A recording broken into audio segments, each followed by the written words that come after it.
திண்டுக்கல் மாவட்டம் கொடைக்கானல் அருகே தனியார் தோட்டத்தில் ஏற்பட்ட தீயால் பரபரப்பு நிலவியது. சில தினங்களாக கடும் வெப்பம் நிலவி வரும் காரணமாக தனியார் நிலம், வருவாய் நிலம், வனப்பகுதிகளில் காட்டு தீயானது பரவி வருகிறது. இந்த நிலையில் செண்பகனூர் அருகே உள்ள தனியார் தோட்டத்தில் திடீரென தீ பற்றியது. தகவல் அறிந்து சம்பவ இடத்திற்கு வந்த 5க்கும் மேற்பட்ட தீயணைப்பு துறையினர் அருகில் உள்ள குடியிருப்பு பகுதிகளில் பரவாமல் தண்ணீரை பீச்சி எடுத்து தீயை அணைக்கும் பணிகளில் ஈடுபட்டனர். திருவண்ணாமலை மாவட்டம் போளூர் அருகே திரவ கழிவு சுத்திகரிப்பு நிலையம் அமைக்க எதிர்ப்பு தெரிவித்து அப்பகுதி மக்கள் சாலை மறியல் போராட்டத்தில் ஈடுபட்டனர். புதுப்பாளையம் கிராமத்தில் அரசு அதிகாரிகள் திரவ கழிவு சுத்திகரிப்பு நிலையம் அமைக்கும் பணிகளை மேற்கொண்டுள்ளனர். இந்நிலையில் இந்த திட்டத்திற்கு எதிர்ப்பு தெரிவித்து அப்பகுதி மக்கள் மற்றும் விவசாயிகள் சாலை மறியல் போராட்டத்தில் ஈடுபட்டனர். மேலும் திரவ கழிவு சுத்திகரிப்பு நிலையத்தால் தண்ணீர் மாசடையும் என அப்பகுதி மக்கள் குற்றம் சாட்டியுள்ளனர்.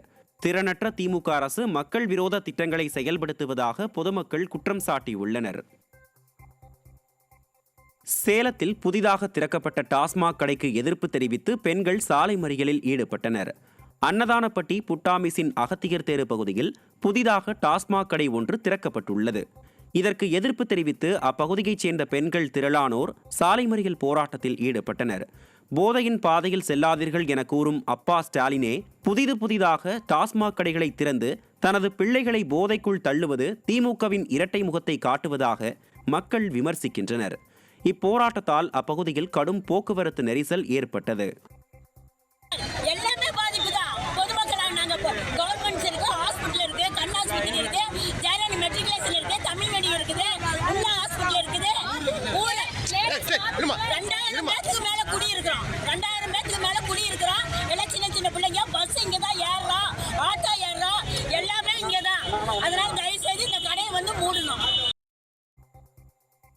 கள்ளக்குறிச்சியில் குறுக்கே வந்த இருசக்கர வாகனம் மீது மோதிய ஆட்டோ தலைக்குப்புற கவிழ்ந்த விபத்தில் 4 பேர் சிறுகாயங்களுடன் உயிர் தப்பினர். தென்கீரனூர் கிராமத்தைச் சேர்ந்த மாயகிருஷ்ணன் என்பவர் தான் புதிதாக வாங்கிய ஆட்டோவில் குடும்பத்துடன் குலதெய்வ கோயிலுக்கு சென்றுள்ளார். அப்போது சேலம் சாலையில் சென்ற ஆட்டோ குறுக்கே வந்த இருசக்கர வாகனம் மீது மோதி சாலையில் தலைக்குப்புற கவிழ்ந்தது. இந்த விபத்தில் ஆட்டோவில் பயணித்த 4 பேர் சிறுகாயங்களுடன் உயிர் தப்பினர். மேலும் இந்த விபத்து குறித்த சிசிடிவி காட்சிகள் வெளியாகி மக்களிடையே அதிர்ச்சியை ஏற்படுத்தியுள்ளது.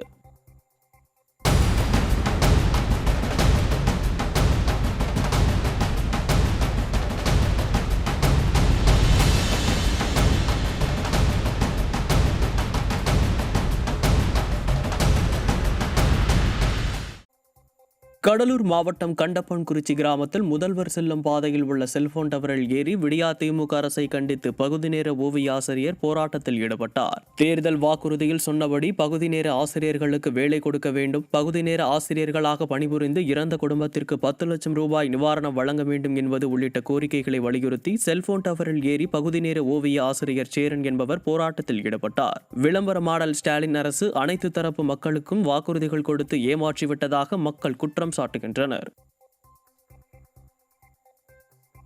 கடலூர் மக்கள் வாரி அணைத்துக் கொண்டதாக முதலமைச்சர் பெருமை பேசி வரும் நிலையில் முதல்வர் பங்கேற்ற நிகழ்ச்சியில் இருந்து பாதியிலேயே பொதுமக்கள் வெளியேறியதால் பெரும்பாலான இருக்கைகள் காலியாக கிடந்த சம்பவம் உண்மை நிலையை வெட்ட வெளிச்சமாக்கி உள்ளது.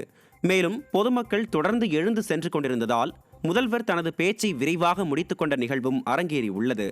கடலூர் மஞ்சக்குப்பத்தில் நலத்திட்ட உதவிகள் வழங்கும் நிகழ்ச்சியில் முதல்வர் ஸ்டாலின் கலந்து கொண்டார். இதற்காக மாவட்டத்தின் பல்வேறு பகுதிகளில் இருந்து வேன் மற்றும் பேருந்துகள் மூலம் பொதுமக்கள் அழைத்து வரப்பட்டதாக கூறப்படுகிறது. அவ்வாறு அழைத்து வரப்பட்ட மக்கள் நிகழ்ச்சியில் இருந்து பாதியிலேயே வெளியேறினர். இதனால் விழா அரங்கத்தில் இருந்த பெரும்பாலான இருக்கைகள் காலியாகவே காணப்பட்டன.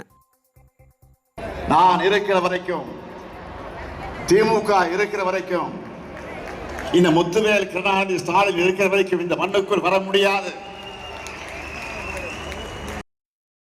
திருவண்ணாமலை மாவட்டம் கலசப்பாக்கம் அருகே உயர்மட்ட மேம்பாலம் கட்டிக் கொடுக்க வேண்டி பொதுமக்கள் கோரிக்கை விடுத்துள்ளனர். கலசப்பாக்கம் அடுத்த மேம்பாலூர், கீழ்பாலூர் உள்ளிட்ட கிராமத்தைச் சேர்ந்த மாணவர்கள் கல்லாற்றின் வழியாக பள்ளிக்கு செல்வதும், நோயாளிகள், கர்ப்பிணி பெண்கள் கல்லாற்றினை கடந்துதான் செல்ல வேண்டிய நிலை உள்ளது.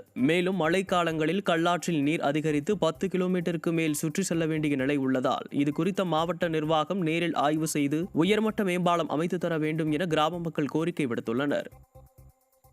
எங்க ஊர் வந்து விவசாய நிலம் அப்படின்றதுனால எந்த விளைபொருளை நாங்க மற்ற ஊர்களுக்கு எடுத்துட்டு போனாலும் இந்த ஆற்று வழியா தான் நாங்க எடுத்துட்டு போய் ஆகணும். மழை டைம்ல தண்ணி இருக்கிறதுனால எங்களால மற்ற ஊர்களுக்கு எடுத்துட்டு போக முடியல.